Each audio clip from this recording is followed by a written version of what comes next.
안녕하세요. 저는 40대이고 12살 아들을 키우고 있는 여자입니다. 평소 아들을 기다리며 사연을 듣곤 하는데요. 오늘은 저의 사연을 소개해드리고자 용기를 내어 사연을 적어 보내봅니다. 긴 이야기가 되겠지만 끝까지 함께 해주시겠어요? 남편과 전 맞선을 통해 만난 사이였어요. 무태안경 너머 보이는 남편의 선한 눈빛이 참 좋았고 애써 신경 쓴 머리 따위는 중요치 않다는 듯 그 큰 손으로 무심코 넘겨버리는 그 모습도 참 좋았어요.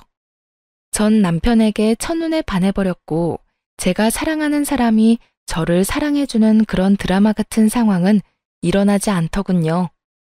그럼에도 전 남편이 좋았고 저의 적극적인 구애에 남편과 전 연애를 시작하게 되었죠. 일방적인 마음으로 시작된 연애는 힘들었고 때론 슬펐지만 남편을 너무 사랑했기에 그 관계를 전 놔버리지 못했습니다. 그때 그런 관계 따위 놔버리고 가버렸어야 했는데 전 그렇게 하지 못했고 그렇게 2년을 만났죠. 처음 만날 때와는 달리 남편은 점점 마음의 문을 여는 듯했고 그렇게 몇 달이 흐른 뒤 남편이 청혼해 왔어요. 우리 결혼할래요? 2년을 만나면서도 말을 놓지 않던 남편에게서 들은 청혼. 전 펑펑 우느라 대답도 하지 못하고 고개만 끄덕였고 그런 저를 남편은 꼭 안아주더군요. 그렇게 시작된 결혼 생활. 꿈꾸던 생활과는 달랐지만 행복했어요. 대면대면한 남편이었지만 그런 남편이라도 나와 부부로 살고 있다는 것이 참 행복하더군요. 네, 바보 같았던 것 맞아요. 하지만 그때 전 하루하루 저에게 마음을 붙여가는 남편의 모습을 지켜보는 행복함이 있었고 이윽고 저희 사이에 새로운 생명이 생겼다는 것을 알았을 때 비로소 남편은 정말 저의 가족이 되었습니다. 여보, 나 너무 기쁜 것 같아. 아니, 기쁘다. 행복해. 남편은 처음 저에게 말을 놓았고 저를 꼭 안아주었습니다. 그 후론 참 행복했어요. 꿈꾸던 결혼 생활이 시작된 듯한 기분이었죠. 남편은 언제 저에게 대면했냐는 듯 다정한 눈길과 말투로 저를 대해주기 시작했고 저 역시 남편에게 아낌없는 사랑을 주었어요. 그렇게 저흰 9년이란 시간 동안 참 행복했습니다. 사이가 좋아지고 난 후 단 한 번의 부부싸움도 없었을 뿐 아니라 언성 한 번 높이는 일이 없었어요. 그러던 어느 날 남편이 일이 바빠지기 시작하며 퇴근이 늦어지더라고요. 더불어 출장도 잦아졌고요. 남편은 저와 결혼하며 회사 생활을 그만두고 사업을 시작하게 되었었는데 그 사업을 조금 확장하기 위해 바빠진다는 말을 들었던 터라 별 대수롭지 않게 생각하고 있었어요. 그 당시 아들이 관심 있어 하던 축구에 재능을 보이며 아들의 뒷바라지를 하느라 바쁘기도 했지만 무엇보다 그렇게 생각했던 건 남편을 그 누구보다 믿었기 때문이었어요. 신혼 동안 대면했던 모습과는 달리 지난 세월 동안 남편은 다정한 남편이자 아들에겐 둘도 없는 친구이자 아빠였기에 전 더욱 의심이란 걸 할 생각도 못했던 거죠. 하지만 의심과는 별개로 늦어지는 퇴근과 잦은 출장에 섭섭해지는 마음이 드는 것은 당연했고 전 그런 마음을 남편에게 숨기지 않고 표현했어요. 저기 여보, 요즘 너무 늦는 거 아니야? 출장도 너무 잦고. 당신 회사 일 바쁜 거 잘 아는데 그래도 나 좀 섭섭해지려고 해. 저번 주 주말에도 출장 간다더니 또 이번 주 출장은 당신이 생각해도 너무한다고 생각하지 않아? 아, 나라고 이러고 싶어서 이러겠어. 그만큼 바쁜 걸 어쩌겠어. 다른 것도 아니고 회사 일인데 이런 것도 이해 못 해줘? 다른 이유 때문이 아니라 우리 가족 잘 먹고 잘 살자고 하는 일인데 조금만 더 참고 기다려줘. 그렇지 않아도 이번 일만 끝내면 좀 쉴 거야. 쉬면서 당신이랑 우리 금쪽 같은 아들이랑 시간도 많이 보내고 여행도 다니면서 말이야. 신경질적이던 남편의 말투는 어느새 다정하게 바뀌어 있었고 두 손으로 제 손을 감싸주며 저를 달래주고 있었어요. 남편의 그런 행동에 저는 도리어 남편에게 미안해졌고, 저는 남편에게 투정 부리지 않고 제 할 일을 하며 시간을 보내고 있었죠. 새벽 일찍 나가는 남편의 아침 밥상은 잊지 않고 챙겼고, 아들의 지방 경기를 위해 장거리 운전도 마다하지 않으며 그렇게 가정을 위해 바쁘게 살았어요. 남편 역시 제가 섭섭하다는 말을 꺼낸 것이 마음에 걸렸는지 출장 스케줄은 따로 잡지 않았고 단지 늦는 날만 잦아질 뿐이었어요. 늦어지는 퇴근, 딱 그것만 아니라면 그야말로 완벽한 결혼 생활이었어요. 아들은 자신이 하고 싶은 축구에서 재능을 보이며 꽤나 즐기고 있었고, 남편의 사업도 잘 풀리는 듯하고 저 또한 가정에서 힘쓰고 있었으니 그만하면 되었다 싶었죠.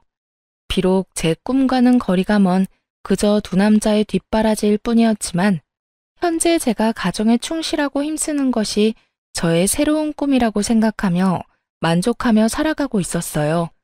그 무렵부터였던 것 같아요. 제가 옆집 여자와 친분을 쌓아갔던 게 말이에요. 전 당시 5살 된 딸아이를 키우고 있는 옆집 여자와 꽤 친하게 지냈는데 가깝게 지내다 보니 자연스럽게 그 집의 사정까지 알게 되었어요. 언니, 나 사실은 미혼모다? 응? 미혼모? 그러면 애 아빠는 네가 애 낳았다는 사실을 모르는 거야? 응. 헤어지고 난 뒤에 나도 임신했다는 사실을 알게 됐어. 지울까 고민도 했었는데 도저히 지울 수가 없더라고. 그래서 그냥 낳았지 뭐. 사실대로 밝히지 그랬어. 헤어지고 바로 알았으면 다시 잘 될 수도 있었을 텐데. 그럴 만한 일이 좀 있었어. 하여튼 그렇게 혼자 키우고 있다가 1년 전인가? 우연히 애 아빠를 만났어. 그래서 이쪽으로 이사 오게 된 거고. 애 아빠가 이사시켜줬거든. 어머, 그래? 두 사람 아무래도 인연인가 보다. 그래서 두 사람 같이 살기로 한 거야?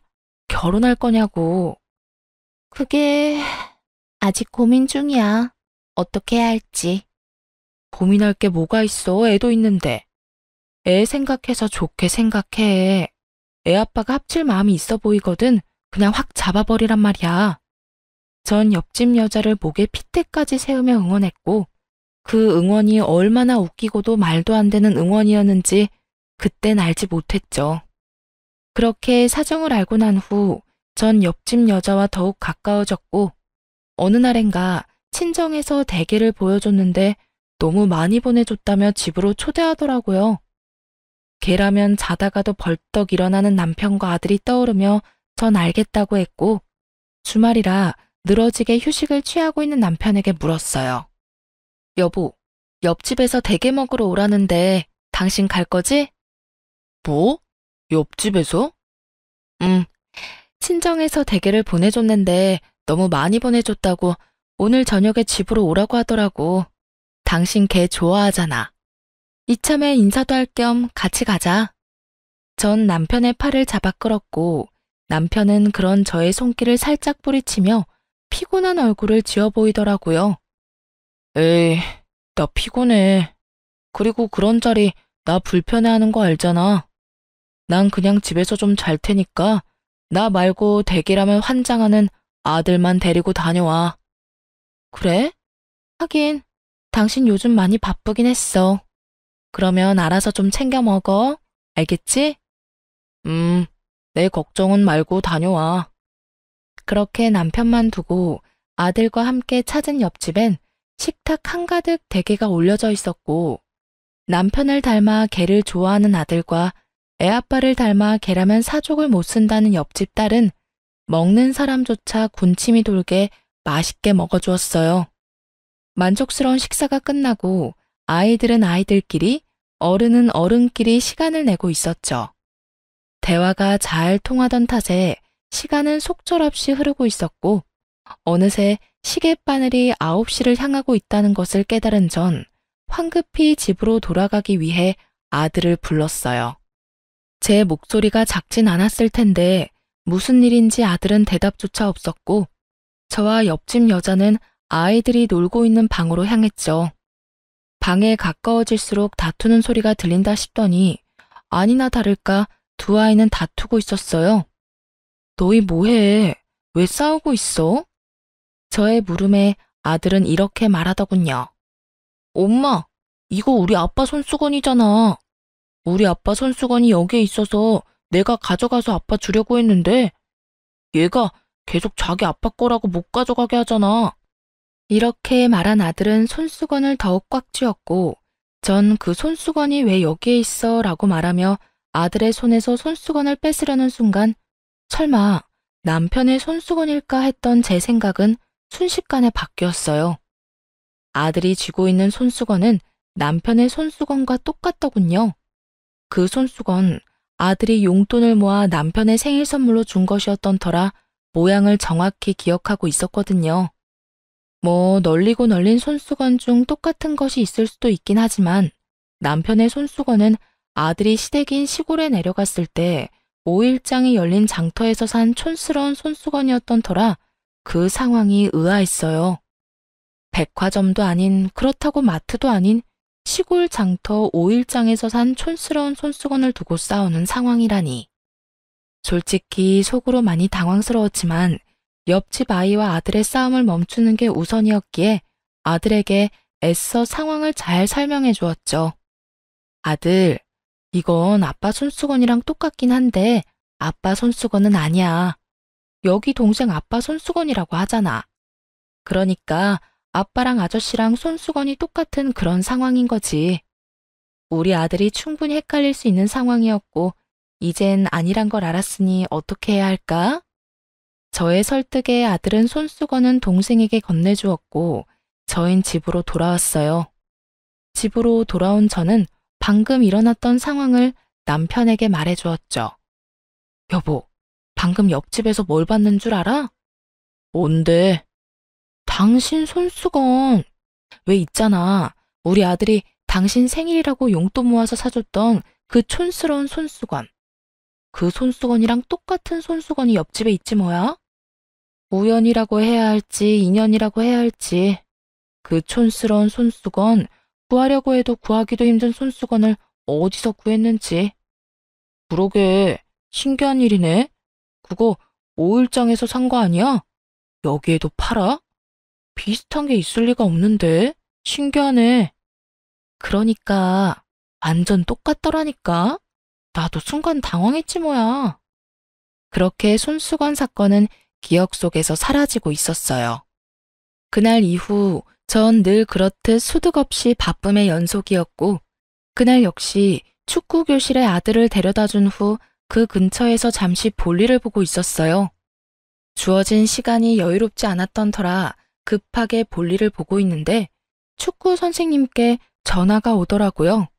아들이 발목을 삐끗한 것 같은데 빨리 병원에 가봐야 할 것 같다고요. 급하게 아이를 데리고 병원에 갔고 오른쪽 발에 깁스하고 병원을 나올 수 있었어요. 엄마, 아빠 보고 싶어. 전화해서 빨리 오라고 하면 안 돼? 이런 말을 하는 아들이 아닌데 아파서 서러운 것인지 놀라서인지는 모르겠으나 아빠가 당장 보고 싶다고 하더라고요. 그래서 전 알겠다고 하며 남편에게 전화를 걸었고 남편은 전화를 받지 않더군요. 아들은 입술까지 삐죽이며 섭섭함을 표현했고 전 그런 아들을 달래며 집으로 향했어요. 그렇게 저흰 집에 도착했고 주차장에서 내려 엘리베이터를 타려는 순간이었어요. 닫혀가던 엘리베이터가 저희로 인해 다시 열리고 거기엔 남편이 서 있는 것이 아니겠어요? 아들은 한 발로 폴짝폴짝 뛰며 기뻐했고 남편은 그런 아들을 보며 당황한 기색이 역력하더군요. 저 역시 당황스럽기는 매한가지였어요. 여보, 이 시간에 웬일이야? 전화는 받지도 않더니. 전화했었어? 몰랐네. 피곤해서 일찍 들어왔어. 그런데 애 발은 왜 이래? 다쳤어? 남편은 아들의 발을 보며 물어왔고 전 이유를 설명해주며 대화를 나누고 있을 때였어요. 엘리베이터는 어느새 저희가 사는 층에 도착해 있었고 문이 서서히 열리고 있었죠.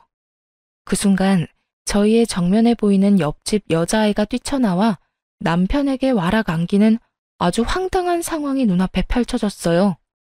아빠! 상황보다 더 황당한 말과 함께요. 어느새 남편의 바짓가랑이를 움켜쥔 아이는 남편의 다리에 얼굴을 비비며 애교를 부리고 있었고, 그런 상황이 납득이 될 리 없는 아들이 아이를 밀치며 고함을 질러댔어요. 우리 아빠야. 우리 아빠라고. 너 저리 비켜. 정말 정신이 하나도 없더라고요. 화가 나 씩씩거리는 아들, 그런 아들에게 밀쳐져 울음을 터뜨려버린 옆집 아이, 그리고 그 두 사람과 함께 저의 눈치까지 살피는 남편. 전 아무 말도 행동도 하지 못하고 있었고, 눈치를 살피던 남편이 옆집 딸을 안아 올리더군요. 옆집 딸을 안은 남편은 문 앞에서 굳어버린 옆집 여자에게 딸을 건네주며 이렇게 말했어요. 아빠를 기다리고 있었나 보네요. 우리 아들 때문에 많이 놀란 것 같은데 잘 달래주세요. 아들 일은 죄송합니다. 고의는 아니었어요. 사과까지 마친 남편은 여전히 씩씩거리는 아들과 저를 데리고 집으로 들어와 버렸고, 남편의 손에 의해 집으로 들어오던 저는 보고야 말았어요. 딸을 품에 꼭 안고서 저를 바라보던 옆집 여자의 황당함과 분노가 섞인 눈빛을요. 그렇게 집으로 돌아온 남편은 아무 일도 없었다는 듯이 피곤하다며 욕실로 들어가 씻기 시작했고, 단순한 해프닝이라 여기고 넘기기엔 이상했어요. 옆집 아이를 아들이 밀어서 화가 났나 하고 생각하기엔 분노의 정도가 도를 지나쳐 보였고, 그렇다고 해서 저런 표정을 지을 만큼 저희가 잘못한 것도 없었기에 저는 황당하기도 의아하기도 했죠. 거기에다 5살이면 어리다고는 하나 아빠의 얼굴을 구분하지 못할 만큼 어리지 않았고, 헷갈렸다고 하기엔 아이의 반응이 너무나도 확고했죠. 그렇게 제가 깊은 생각에 빠진 사이 남편이 씻고 나왔고, 전 마땅히 남편에게 물을 말이 떠오르지 않더라고요. 그저 이상한 의문뿐인 상황에서 섣불리 말을 꺼냈다간 저만 이상한 사람으로 몰릴 것이 뻔했고, 남편은 태연하게 로션까지 바르며 잘 준비하고 있었으니 집요하게 묻기가 좀 그랬어요. 그래서 전 왜인지 모르는 불길한 예감에 옆집을 살피기 시작했습니다. 다음날 부상 때문에 아들은 며칠 쉬는 기간을 가지기로 했고, 전 옆집으로 찾아갔어요. 어제 상황도 그러했으니 무어라 말하는지 듣고 싶었던 마음이 컸으니까요. 옆집 여자는 어제와는 달리 반가운 얼굴로 저를 맞으며 상황을 설명하기 시작하더군요. 어머, 언니 왔어? 어제는 많이 놀랐지. 나도 어제는 딸이 오니까 앞뒤 생각도 못하고 화가 나서 아무 말도 못했는데 진정이 되고 나니까 다 우리 잘못이더라고. 미안해. 우리 딸이 어제 아빠 온다고 온종일 기다렸거든. 그래서 현관문 앞에서 기다리고 있었던 거고. 그렇게 기다리고 있는데 엘리베이터 문이 열리고 성인 남자가 보이니까 제대로 보지도 않고 아빠라고 생각했는가 보더라고. 정말 미안해, 언니. 웃기게도 안심이 되더라고요. 그 순간 여자의 말을 정말로 믿었던 것인지 아니면 믿고 싶었던 것인지. 자세히 당시의 마음까지 기억나진 않지만 확실한 건 안심이란 걸 했다는 것이었어요. 아니야, 그럴 수 있지. 어제 많이 놀랐겠다. 자다가 울진 않았어? 애들 많이 놀라면 자다가 깨서 울곤 하잖아. 아니, 나도 걱정했었는데 다행히 그러진 않았어. 아이의 상태를 확인한 후 그 뒤로 나눈 대화는 평소와 같았어요. 애들 크는 이야기, 저녁 반찬 이야기 등등. 제가 경계를 늦추고 안심하며 대화를 이어나가는 순간 차량 입차를 알리는 알림이 울렸고, 저는 자연스럽게 고개를 돌려 인터폰으로 시선이 향하게 되었어요. 언니, 그이 오나 보다. 그렇지 않아도 오늘 온다고는 했었는데 이렇게 일찍 올 줄은 몰랐네. 미안한데 다음에 또 이야기 나누면 안 될까? 오늘 중요하게 나눌 이야기가 있어서. 알겠어. 그럼 가볼게. 서둘러 신발을 신고 나오는 길. 저는 또 보고야 말았어요. 차량 입차 알림에 뜬 차량 번호가 남편의 차 번호와 같다는 것을요. 옆집에서 나오자마자 다리가 다 떨려오는데 이게 무슨 일인가 싶더라고요. 아니라고 하기엔 분명 남편의 차 번호였기에 저는 확인해야만 했죠. 그래서 전 복잡한 생각은 잠시 접어두고 몸을 숨겼어요. 남편의 차가 입차를 했으니 곧 남편이 여기로 올라올 테니까요. 저희 집 대문을 열었다가 들어가지는 않고 그대로 닫아버리고 최대한 조용하고 빠르게 비상용 계단으로 가 반층을 더 올라가 몸을 숨겼어요. 그 순간 내려가는 것이 더 빠르고 쉬웠을 텐데 왜 올라가는 길을 선택했는지는 아직도 의문이긴 하지만 결과적으로는 하늘이 도운 결정이었죠. 제가 들어갔다고 생각했는지 조용하던 옆집 문이 열리는 소리와 함께 옆집 여자의 목소리가 들려오더라고요. 자기야. 그 여자 방금 집으로 갔어. 지금 바로 올라오면 돼. 여자의 말이 끝나는 타이밍에 맞춰 아래층에서 다다다 하는 발걸음 소리와 함께 계단을 올라온 남편. 두 눈마저 의심하게 되는 순간 남편이 빠르게 옆집으로 들어가 버리더군요. 저의 머릿속엔 옆집 여자의 말과 함께 그간의 사건들이 떠오르기 시작했어요. 1년 전에 다시 만났는데 함께 살지 고민스럽다던 옆집 여자. 남편의 손수건과 똑같이 생긴 손수건이. 서로 자기 아빠의 것이라고 우기며 싸우던 아이들.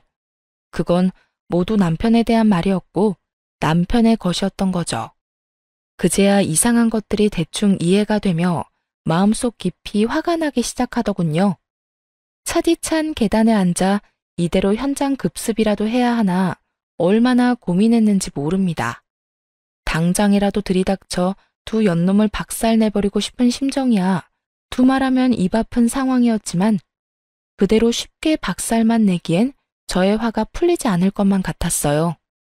무엇보다 끝낼 때 끝내더라도 두 사람의 관계에 대해 정확히 알고 싶었고 그래서 전 현장 급습은 다음으로 미루고 두 사람의 뒷조사를 하게 되었죠. 두 사람은 제 생각보다 더욱 오래된 사이더군요. 상간녀는 남편이 저와 맞선을 보기 한참 전부터 만나왔던 사이로 그 당시 남편의 집에선 상간녀를 반대했고 남편은 시댁의 등살에 못 이겨 저와 맞선을 보게 되었던 것이었어요. 저와 연인으로 지내던 2년 동안에도 상간녀를 만나왔고 상간녀와 잠시 헤어진 그때 저에게 청혼하고 결혼까지 하게 되었죠.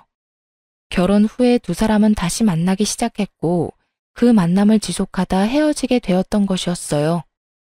그 뒤론 그 여자가 말한 그대로였어요. 남편과 헤어지고 난 후 상간녀는 임신 사실을 알게 되었고 혼자 아이를 키우다 다시 재회하게 된 것까지도요.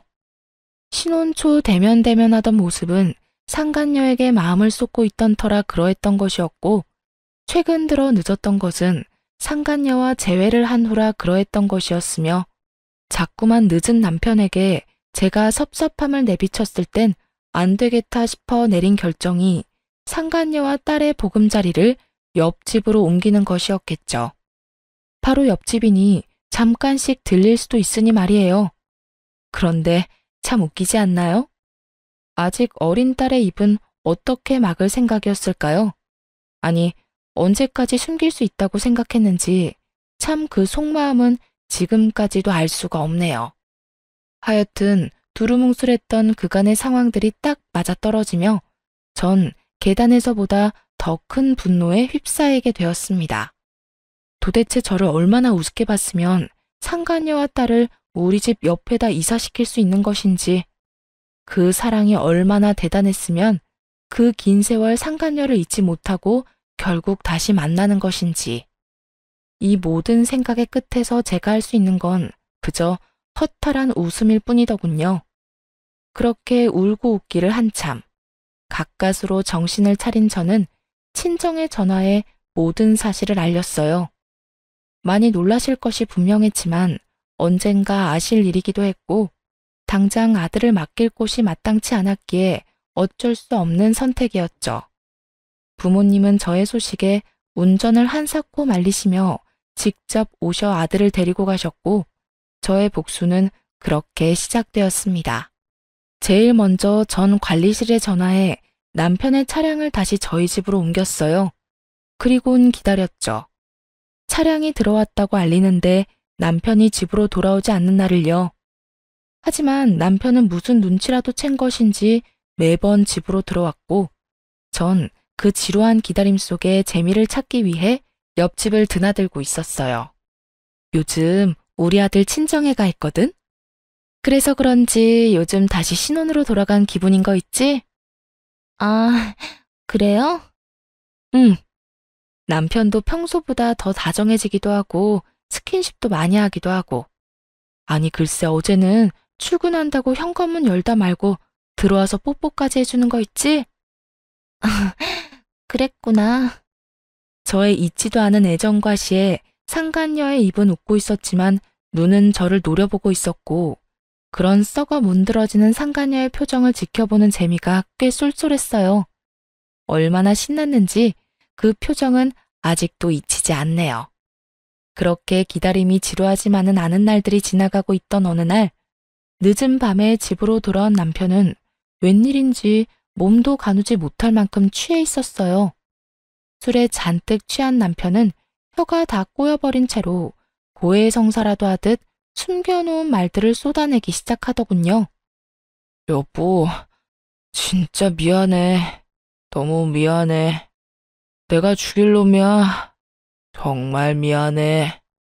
뭐가 미안한데? 내가 죽일 놈이라 미안해. 그래서 나 다 정리할 거야. 이번 주말에 다 정리하고 당신하고 우리 아들, 내 가정 지켜낼 거야. 그러니까 조금만 기다려줘. 전 직감적으로 알 수 있었어요. 다가오는 주말에 남편이 상간녀와의 관계를 정리하려고 한다는 것을요. 그 말을 듣는데 한심하게도 멈칫하게 되더라고요. 남편에게 마음이 남아서도 아니었고 부부관계에 미련이 남아서도 아니었어요. 오로지 아들. 아들 때문에 그냥 여기서 모든 걸 덮고 아무것도 모른 척하며 결혼 생활을 이어나가야 하나 싶은 생각이 들더라고요. 하지만 그 생각들의 꼬리를 물고 몇 번의 재회를 한 두 사람이 떠올랐고 지금 정리한다고 한들 그 이별이 영원하진 않을 거란 생각이 들었죠. 그래서 전 마음을 다잡고 남편이 정리를 마음먹은 그날에 저도 모든 것을 정리하기로 했습니다. 그렇게 주말이 다가오고 전 평소 신경도 쓰지 않던 외모에 신경을 쓰기로 했어요. 초라해 보이긴 싫더라고요. 정리를 당하는 입장도 아니고 정리를 하러 가는 입장인데도 여자 마음이란 게 무엇인지 마지막 모습만큼은 당당하고 예뻐 보이고 싶더라고요. 치장을 끝내고 남편을 기다리고 있으니 생각보다 이른 시간에 남편의 차가 집으로 들어오더군요. 저는 남편의 차가 들어옴과 동시에 현관으로 가 귀를 대고 기다렸고 저의 예상대로 상간녀의 목소리가 들리는가 싶더니 옆집 문이 닫히더라고요. 그렇게 30분을 기다렸고 그 30분이 제 인생에서 가장 긴 30분이었죠. 굳게 다잡았던 마음은 속절없이 흔들리고 있었고 그럴수록 전 더 강하게 제 마음을 다잡았죠. 그렇게 30분이 조금 지날 무렵 전 옆집으로 가 벨을 눌렀고 현관문을 연 상간녀는 울고 있더군요. 전 그런 상간녀를 밀치고 집으로 들이닥쳤어요. 그 짧은 사이 신발은 어디다 감췄는지 보이지 않았고 남편 역시 보이지 않더군요. 언니, 왜 그래? 뭐해? 갑자기 남의 집에 와서 이게 뭐 하는 짓이야? 상간녀는 고함을 지르며 저를 말리려고 애썼지만 이미 눈이 돌아버린 저는 그런 상간녀를 밀치고 남편을 찾기 시작했어요. 안방에도 화장실에도 없던 남편은 아이의 방에서 다리를 떨며 침대에 앉아 있었고 벌컥 문을 열어젖힌 저와 딱 마주치게 되었죠. 전 한심한 꼴의 남편을 그저 바라보았고 그런 저를 본 남편은 저에게 득달같이 달려와 저를 붙잡고 변명을 하기 시작했어요. 여보, 내가 설명할게. 내가 설명할 수 있어. 전부 오해야. 정말이야. 당신이 생각하는 그런 거 아니니까 제발 내 말 좀 들어봐. 제가 어디에서부터 어디까지 알고 있는지 전혀 알지 못하는 남편은 급하게 성의조차 보이지 않는 말들을 변명이라고 쏟아내고 있었고, 상간녀는 그 모습이 못마땅한지 소파에 팔짱을 끼고 앉아 있더군요. 나 다 알고 있어. 이미 당신이랑 저 여자랑 예전부터 만났다는 것도, 최근에 다시 만나기 시작했다는 것도 나 다 알고 있다고. 그것뿐인 줄 알아? 두 사람 사이에 5살 된 딸까지 있다는 것도 다 알고 있어. 그런데 뭐가 오해인데? 내가 한 말 중에 내가 잘못 알고 있는 게 단 하나라도 있어? 있으면 말해봐. 기회 줄 테니까. 제 말에 남편의 얼굴이 사색이 되며 눈빛이 속절없이 흔들리고 있더군요. 그것도 잠시 남편은 제 손을 감싸주며 이렇게 말했어요. 나 정말 오늘 이 사람이랑 정리하려고 했어. 그래서 여기 있었던 거고. 정말이야, 믿어줘. 그러셨어? 응, 조만간 이 사람 이사도 갈 거고, 이사 가면 2번 다신 나하고 엮이는 일은 없을 거야. 그렇게 정리되고 나면 우리는 아무 일도 없다는 듯이 예전처럼 돌아갈 수 있어. 내가 정말 잘할게. 당신하고 우리 아들한테 정말 잘할 거야. 가정에 충실한 남편이 될 자신 있어. 그러니까 당신이 한 번만 눈 감아주면 안 될까? 나 당신 사랑하는 거 알잖아. 나 이제 당신밖에 없어. 그토록 원하던 말이었는데 지금 이 순간에 소원하던 말을 듣게 되니 그 기분 참 더럽더군요. 이런 상황이 돼서야 저밖에 없다고 저를 사랑한다는 말을 짓거리다니. 남편이란 인간도 참 대단하지 않나요? 남편의 어이없는 고백에 상간녀는 소리내어 웃더니 이내 오열을 하며 괴성을 지르기 시작하더라고요. 이러려고 날 찾아낸 거야? 이렇게 또 비참하게 버리려고? 이럴 거면 날 찾지 말았어야지. 이렇게 또 버릴 거면 그냥 딸하고 살게 뒀어야지. 숨어서 잘 살고 있는 사람 찾아내서 희망이란 희망은 다 심어놓고 어떻게 날 또 버릴 수가 있어? 네가 인간이야? 그래요. 남편과 헤어진 후 임신 사실을 안 상간녀는 2번 다신 남편과 재회하지 않을 심산으로 서울에서 떨어진 곳에 숨어 지내고 있었고, 그런 상간녀를 찾아낸 건 다름 아닌 남편이었습니다. 흥신소를 통해서도 어떻게 재회했는지까진 알 수 없었는데 실상은 그러했던 거죠. 상간녀의 말에 남편은 고개를 숙이며 눈물을 흘렸고, 전 그 사랑 참 대단하다는 생각이 들며 오만 생각이 다 스쳐가더군요. 그렇게 전 할 말을 잃었고 그 울음소리뿐인 정막을 깬 건 다름 아닌 남편이었어요.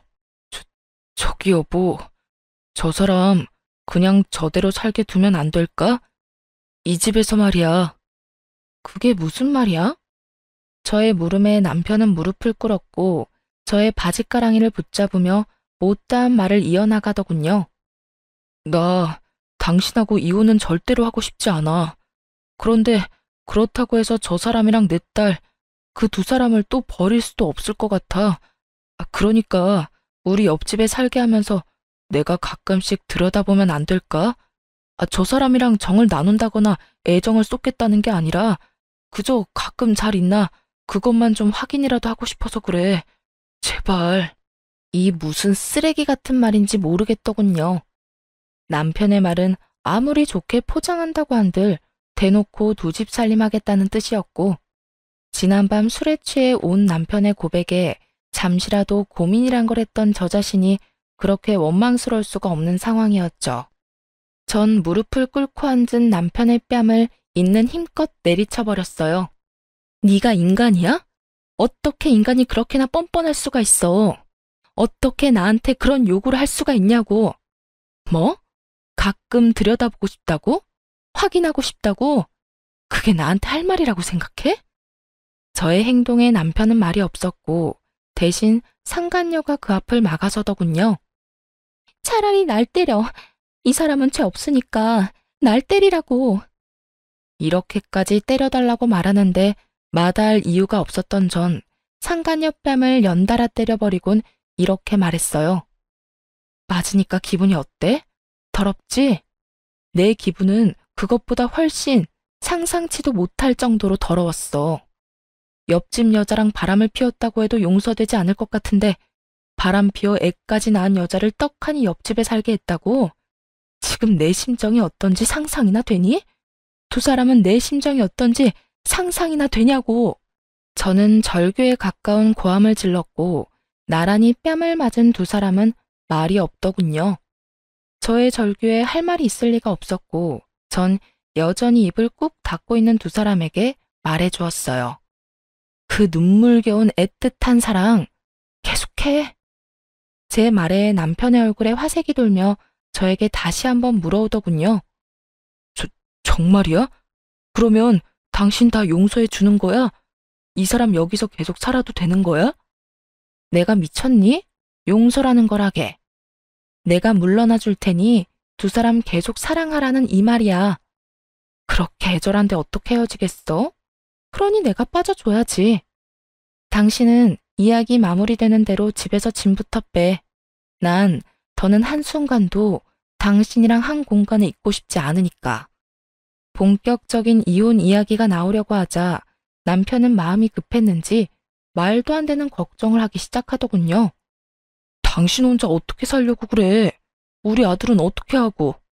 그러지 말고 한 번만 다시 생각해줘. 내가 다 잘못했다니까? 이 얼마나 웃기는 걱정인가요? 잘못을 저지른 남자들은 왜 하나같이 자신이 없으면 여자들이 죽지 못해 살 것이라고 생각들을 하는지 도무지 이해되지 않았는데 제 앞에도 이해 안 되는 인간이 있더라고요. 잘못이고 나발이고 다 필요 없으니까 당장 짐 빼. 알겠어? 그리고 회사로 들어가던 투자금도 더는 기대하지 마. 나하고 이혼하는 마당에 우리 아빠가 당신한테 투자할 이유가 없잖아? 그러니까 그 되지도 않는 내 걱정은 그만하고 회사 걱정이나 해. 남편의 사업은 아빠의 투자로부터 시작된 것이었어요. 가난한 집안의 장남이었던 남편은 집이 가난한 대신 능력은 출중했죠. 그런 남편을 좋게 봤던 아빠는 저에게 남편을 소개시켜 주었고 아빠의 소개로 저는 남편을 알게 되었던 것이었어요. 아빠의 경제적 지원으로 그간 많던 고비를 넘기며 회사를 키웠던 것인데 투자가 없어진다면 그 뒤의 상황은 불보듯 뻔했죠. 조금 전까진 죄인도 그런 죄인이 없더니 투자금 이야기가 나오니 남편의 그런 모습은 온데간데 없이 사라지고 눈에 불을 켜며 노발대발 따지기 시작하더군요. 그런 말이 어디 있어? 그러면 회사는 어떻게 하라고? 그 돈 빼면 회사 망하는 거 몰라? 그러면 바람 피운 것도 모자라서 살림까지 차려줄 때 문드러지는 내 심정은 어떻게 할지 생각이나 하고 있던 상황을 만들었어? 아, 됐어. 이제 와서 묻고 따져봤자 뭐 하겠어. 어차피 결론은 하나인데. 무슨 결론? 이혼하자. 우리 제발 이혼하자. 제 입에서 드디어 이혼이라는 말이 나오고 남편은 애원하며 매달리기 시작했어요. 이혼은 무슨 이혼이야. 난 이혼 같은 거 절대 못해. 당신이랑 나랑 어떻게 이혼을 해? 우리 사이에 아들이 있는데. 그러지 말고 내가 저 사람이랑 원래 계획대로 정리할 테니까 당신도 이혼 생각은 하지도 마. 자신과 상간녀 사이에도 자식이 있다는 사실을 잊은 것인지 아들 핑계까지 대며 남편은 이혼을 거부하고 있었고 전 그런 남편의 말들이 그저 웃기더라고요. 그렇게 한바탕 웃어보았고 예상치 못한 저의 반응에 남편은 어리둥절한 듯 물어왔어요. 당신 괜찮아? 무섭게 왜 갑자기 웃어? 웃기지 않아? 난 너무 웃기는데. 뭐가? 네가 하는 말들이 너무 웃겨. 넌 내 자식만 네 아들이야? 저 여자 딸은 네 딸이 아니야? 어떻게 투자금 뺐다는 말에 또 행동이 바뀌어? 참 대단하다, 대단해. 급한 상황이 맞긴 했죠. 사업 확장은 그저 늦게 퇴근하기 위한 핑계가 아닌 실제로 일어나고 있는 일이었고 그랬기에 남편의 사업장에 그 어느 때보다 아빠의 투자금이 절실할 때였으니까요. 전곡이 찔려버렸는지 남편은 말까지 더듬으며 변명하고 나서더군요. 투자금 때문이 아니라 정말로 당신을 사랑해서 그런 거라니까. 전 이제 진짜 그만하고 싶다는 생각이 들었고 다시 한번 남편에게 말했습니다. 사랑은 저 여자랑 많이 하고 우린 이혼해. 진심이고 당신이 무슨 말을 어떻게 하든 난 흔들리지 않을 거야. 그러니까 이럴 시간에 앞으로 어떻게 살지 그 고민이나 해. 그러면 법원에서 봐. 저는 이혼을 통보하고 나와버렸고 이혼 소송을 하게 되었어요. 전 생각보다 많은 재산 분할과 함께 두 사람분의 위자료를 받으며 이혼하게 되었고 전 남편의 회사는 제 예상보다 빨리 무너져 내렸어요.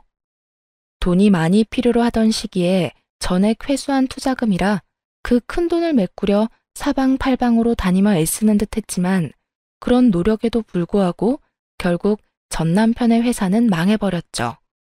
남은 재산 역시 빚마금으로 다 날리고 말았다는 소식을 전해 들을 수 있었어요. 옆집은 이혼 소송이 진행되는 사이 빠르게 이사를 하였는데요. 그 두 사람이 어디로 떠나버렸는지에 대해선 궁금하지도 않았는데 전 시모가 참 친절하게도 전화까지 걸어 알려주더라고요. 너 여기 누가 와서 지내고 있는 줄은 아니? 제가 굳이 알아야 하나요? 당연히 알아야 하지. 네 남편이 여기 와 있는데 네가 알아야지 또 누가 알아야 한다는 말이니? 남편 아니라 전 남편이겠죠. 전 남편이니 굳이 알 필요도 없을 뿐더러 궁금하지도 않아요. 그렇게 야박하게 굴지 말고 내 말 좀 들어보렴. 요즘 내가 얼굴을 들고 다닐 수가 없다. 장가 잘 갔다고 온 동네에 소문이란 소문은 다 돌았는데 갑자기 저렇게 내세울 거 없는 여자랑 애까지 안고 와서 사는데 내가 얼굴을 들고 살 수 있겠니? 그래서요? 그래서요는 무슨 그래서요야. 네가 다시 우리 아들 데리고 가야지. 저 여자랑 딸은 내가 어떻게 해서든 떼낼 테니까 네가 우리 아들 좀 다시 데리고 가라. 아들 혼자 올라가는 것보다 네가 내려와서 데리고 가는 게 여러모로 보기 좋지 않겠니? 이 와중에도 자신의 체면을 생각하는 전시모의 말을 듣고 있는데 참으로 어이가 없더군요. 어떤 생각으로 살면 저런 말을 아무렇지 않게 내뱉을 수가 있는 것인지 그 머릿속이 다 궁금해지는 지경이었어요. 그럴 거였으면 애초에 이혼 따윈 하지 않았겠죠. 돈 쓰고 시간 써가며 소송까지 한 이혼이에요. 그렇게 힘들게 한 이혼인데 제가 미쳤다고 거기까지 내려가서 그 인간을 다시 데리고 오겠어요? 바람 피운 것도 모자라서 애까지 있는 파렴치한 놈을요? 저는 욕이라도 하고 싶은 마음을 겨우 억누르며 말했고 그런 제 말을 들은 전시모의 입에서 나오는 말들은 너무나도 주옥 같아 가관일 수밖에 없더군요. 잘 생각해보려무나. 내 아들이 바람을 왜 피웠겠니? 왜 그 여자를 못 잊었겠어? 다 네 잘못이지 않겠니? 네가 내 아들 마음만 잘 잡고 살았어도 이런 일이 있었겠어? 남편 마음 하나 잡지 못한 것이 어디서 다 내 아들 탓만 하고 있어? 말이야 바른 말이라고 싫다고 하는 걸 겨우 설득해서 결혼시켰으면 그 다음부턴 네가 알아서 했어야지. 내 말이 틀리니? 같은 여자로서 그게 할 말이에요? 제 탓이라뇨. 바람 피운 사람이 잘못이지 믿고 있다가 뒤통수 맞은 사람이 무슨 잘못인가요? 그렇게 마냥 믿고만 있으래? 기가 막혀서 진짜 궁금해서 물어보는 건데 그렇게 당당한 어머님은 아버님이 옛 여자랑 다시 만나서 애까지 낳고 옆집에서 두 집 살림한다고 하면 그저 참고 살 수 있어요?